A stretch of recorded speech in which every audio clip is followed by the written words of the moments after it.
All right, guys, welcome back into another PGA DFS video. Going to be breaking down the Corrales Puntacana Resort and Club Championship core plays and picks here for the 2021 tournament. Now, we did already see this tournament not too long ago, which actually is going to make this tournament a little bit easier. The course history that we're going to go off of is going to be most relevant this time around, which is pretty awesome to me. This is a tournament where we have seen some success. Last 6 months ago, if you will, last year, wasn't a bad tournament. We ended up doing pretty well that week. And then 2 years ago, when it was last played, a 9-5 member had taken down a GPP in this one. So I'm pretty much looking forward to this one. We already know which key stats to look at. We're going to be looking at total driving, strokes gained to the green, birdie or better percentage. You can look at par 5 scoring, but it's going to be total driving and ball striking here as well. And there are some core plays that I'm pretty excited to get into. I'm pretty pumped as well that this tournament is being treated like a normal event, not a secondary, not an alternative event, because honestly, I would much rather play this tournament that we get this week rather than the Dell Technologies Match play. So let's get into the picks for this week. All right, so we do have it pulled up here on the 9-5 page. So for course history, one thing that I've noticed for tournaments like this is that, one, yes, you do want to look at tournament history. So we are going to be looking at the 2020 results, but we're also going to be looking at the Puerto Rico Open, the Mayakoba, and the Bermuda Championship. These courses all somewhat play the same. The players that play well at those courses typically tend to play the same as well. So in terms of course history, it's going to be more of comp course history, if you will. The players that do the best at this tournament, comp course wise, one is Nate Lashley, which to me is a little bit shocking. 4th and 38th place finish. That's why he's popping. A lot of these guys are going to have one start. So that's kind of a caveat there for you guys. Like Brandon Wu, 7th place finish at the Puerto Rico Open. Lee Hodges, 13th place finish at the Puerto Rico Open. Alex Smalley, 14th place finish here in 2020. Thomas Peters, 15th place finish at the Puerto Rico Open. Chesson Hadley, 100th and a 16th place finish. Hank Lebiota, 21st, 30th, and 16th place finish. Zhang Zhang, yeah, I messed that up. I'm sorry, buddy. 11th, 30th, and 63rd place finish. Pat Perez doing pretty well as well, 21st and 52nd. And then Emiliano Griller kind of rounding out the top end, 21st, 11th, and 8th, and 34th place finish. If we're talking about a course horse, I would actually bump up Emiliano Griller just because he actually has made the last 4 cuts at a tournament like this, and his lowest made cut was a 34th place finish. And Grillo really hasn't been playing too poorly. Let us down at the Players' Championship, but other than that, he's been playing pretty well. And then this is a tournament where you do really want to focus on recent form. It is going to be something that should be a factor for you guys. So we're going to pull up the players that had the best recent form. We're looking at Lee Hodges. Once again, that is mostly just because of his Puerto Rico Open start. That's actually all it is. And that's kind of the tough part with providing data, is that I don't want to change it. I want people to be able to notice that for themselves, but it is something I'm going to call out because I'm never going to manipulate the data as to how I see fit, but I do want to point that out for you guys. Thomas Peters up there, Thomas Dietrich. You know, a lot of these guys, they just have one recent start, but then we get into Charlie Hoffman. This was the tournament where I really started to get on to Charlie Hoffman last year, if you will, for the season. 14th place finish here. Has been pretty stellar in his last 4 starts. I really actually like Charlie Hoffman this week. And then Justin Suh. You guys knew I was going to mention him. I'm going to mention him in a second here as well. 5th in recent form rank at 35th and 37th place finish. I really like Justin Suh this week. Wes Roach. Okay, let's see. 13th and a 67th. That's pretty solid. Josh Teeter. Let's see. 22nd, 50th, and 40th. That's pretty solid as well. And really what you want to be looking for recent form is guys that have either made the cut or been right around the cut line, which is Nate Lashley, 36th, 71st, 57th, 5th, and 17th. So he's been finding out ways to make the cut. I mean, on a Gorilla just been a stud. Even with those miscuts, it's really either been a miscut or a top 25 finish here recently. Peter Uihlein rounding out the top 10, 39th and 60th. That's a little bit shocking to me. We'll just get into the stat rank plays. You know my boy Justin Suh is going to be popping up here. Been on him a ton, as much as I really can be. That's because he's been popping up a lot. He's going to be the 3rd best stat rank play. And in terms of the stats that we're looking at, his worst stat is going to be total driving at 89th on the tour. That is spectacular. Emiliano Griller going to be really popping as well. 4th, his worst stat that we're looking at is strokes gained putting, which kind of is always the concern with him. Charlie Hoffman finally gets that fit. Wow, top 5. Kind of tells you the week here, but really not bad. I really like him. Ryan Blum. Yeah, not too many stats for him. Don't really trust that. That's kind of the problem with this week. Some of these guys don't even qualify for all the stats that we want to be looking at. Chris Ventura, Substraka, yeah. Sepp Straka, I don't mind here this week. Not bad there. Zach Zucker, let's see him. Yeah, he's not popping up as well. So, it's going to be an interesting week in terms of stats, but I really do like Justin Suh. I really like Emiliano Griller. Those are going to be some of the players that you guys are going to see here in just a second. So let's break it down here, guys, and get into the high tier price point range.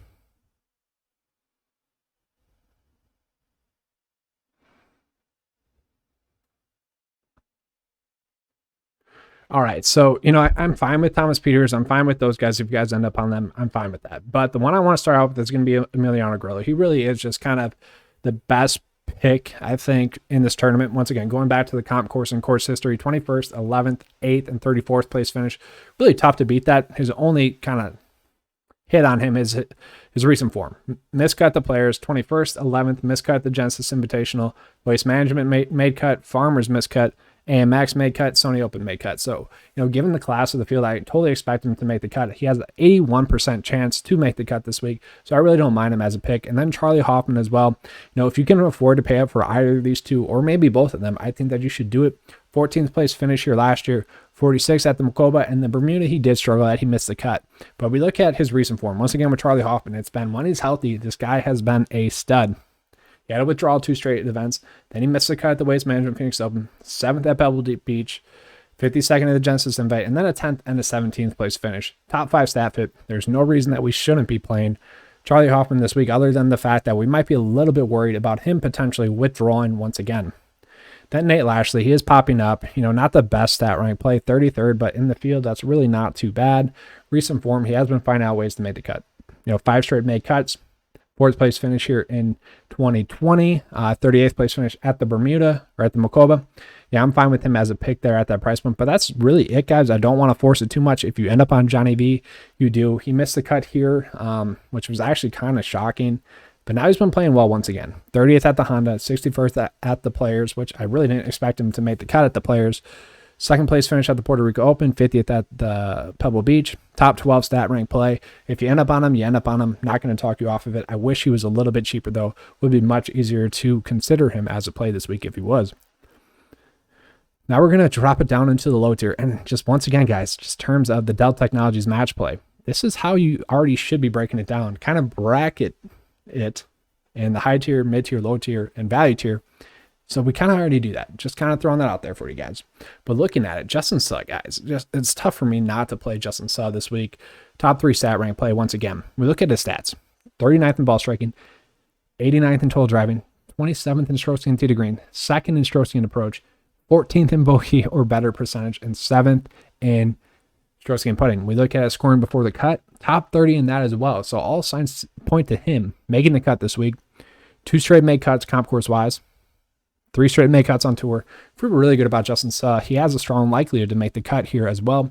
74% chance. That's the best of anyone in this price point range here as well. After that, I have really been liking Roger Stallone quite a bit. He's been a value play that we've been going with a decent amount so far this year, which is a little bit crazy to say, to be honest with you. But, on him last week, kind of sucked that he fell off. I had a couple of lines where it could have done some damage had he not fallen off. But look at his recent form, 25th, 22nd, miscut the Pebble, 53rd, and 40th.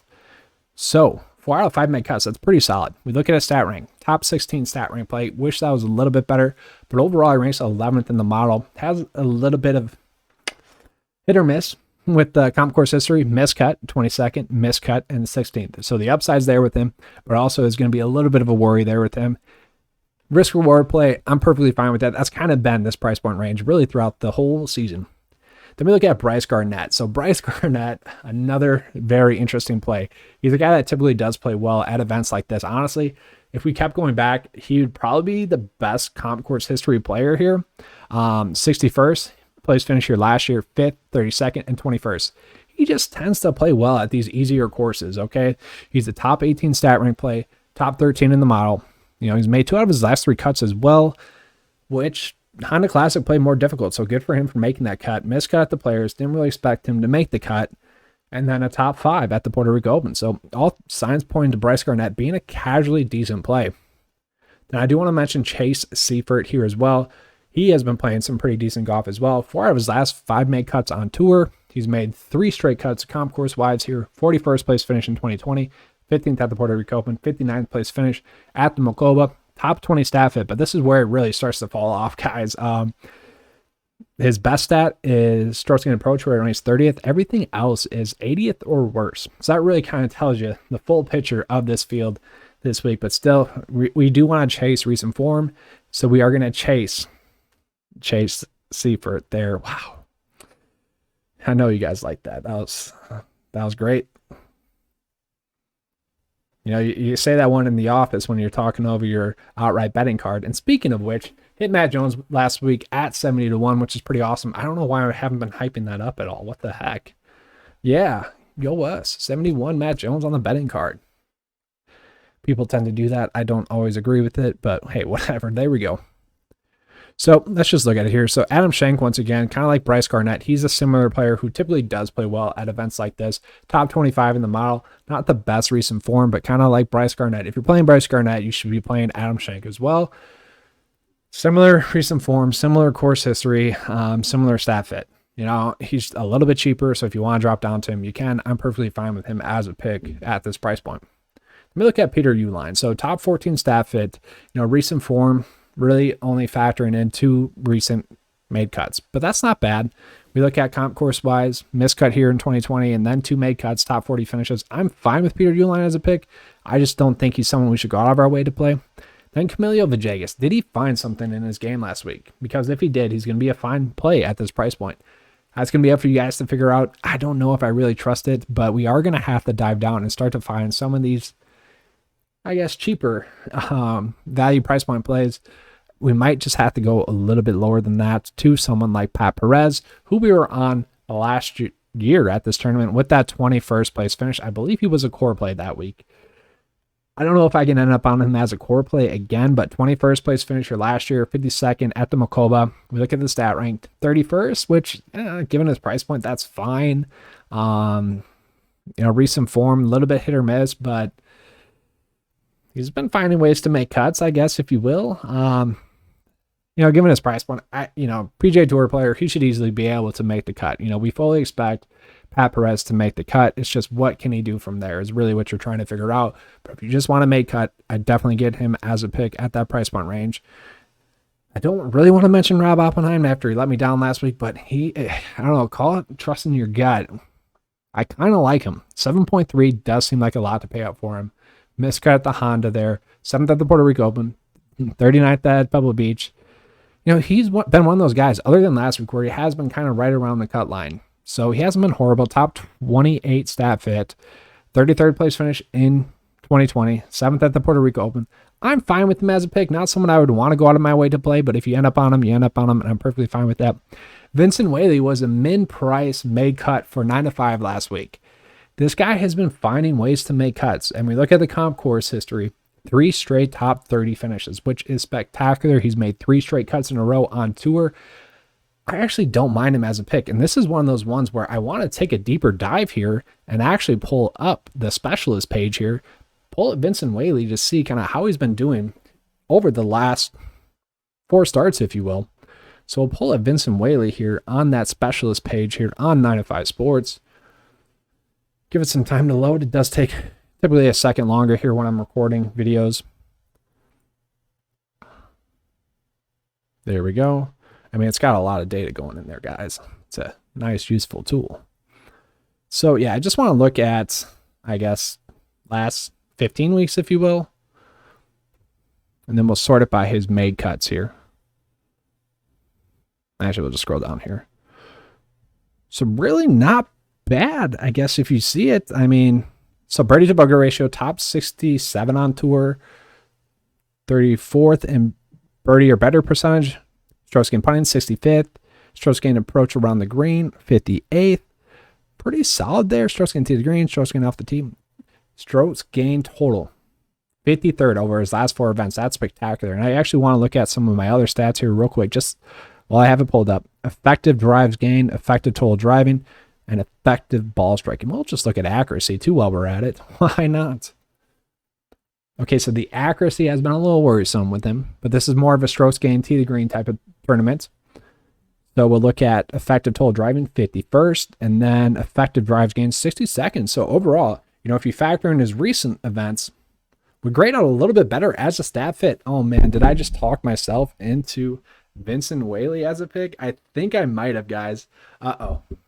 I mean, he is at a great price point. It's tough not to like him at that current price point. It's just one of those things where it just doesn't seem like the wrong play at that price point. It just doesn't. So if you end up on him, you end up on him, and I won't blame you. Let's just see. Are there any other plays in that price point range? You know, Bronson Burgoon, I don't mind. Joseph Brenlip, you know, I expect him to make the cut. Josh Teeter, I mentioned, grading out pretty well. DJ Trahan does typically play well at events like this as well. Made his last 2 cuts on tour. You know, I don't mind him as a pick, but let's get into that value tier price point range here, guys. Are there any plays in that price point range that we can find here? Oh boy, it gets brutal here. I'm just going to sort it by projected cut percentage here. 57th. All right. So Ryan Brem here, top 18 in the model. I actually don't mind this pick. He's been a guy that's playing decently, missing a decent amount of cuts, but not horrible starts. I'm fine with that. 11th at the Puerto Rico Open, 33rd place finish here in 2020. Good with that. 42nd in ball striking, 59th in total driving. Everything else could be a little bit better, but it's nice to see that he has somewhat of control for a value pick, if you will. Ben Martin? No, we don't want him. Hank Lebiota, though. We'll pull him up. So 22nd stat rank play. Hank Lebiota, he's the guy that should be playing better than he currently is. Comp course history is pretty solid. 21st, 38th, and 16th. Recent form, a little bit hit or miss. Miscut, made cut, miscut, made cut. You know, that's really it. Obviously, with a value play in this tournament, we're really not going to find anyone all too great. But Brian Stewart here at 6.6 does seem like a buying opportunity. He's a much better player than this. Sounds crazy to say. I don't mind him. You know, if you end up on him at this price point, you do. 50% chance to make the cut. He seems like someone I could, you know, find myself playing. Nelson Ledesma, top 35 stat rank play. Fine with him. Ryan Blem, fine with him. Really nothing that we should be going out of our way to play here, though, down here at this value to your price point range. So really, if you can, I would try to do more of a fair and balanced approach this week. But that's all I have for you guys for the Corrales Puntacana Resort and Club Championship. Core plays are there for you guys. Hopefully you enjoyed them. If you guys want to use the tools at 9 to 5 Sports, check it out. Links in the description below. $10 a month. Best value in PGA DFS. As always, guys, I'm out, and let's keep cashing. All right. Bye.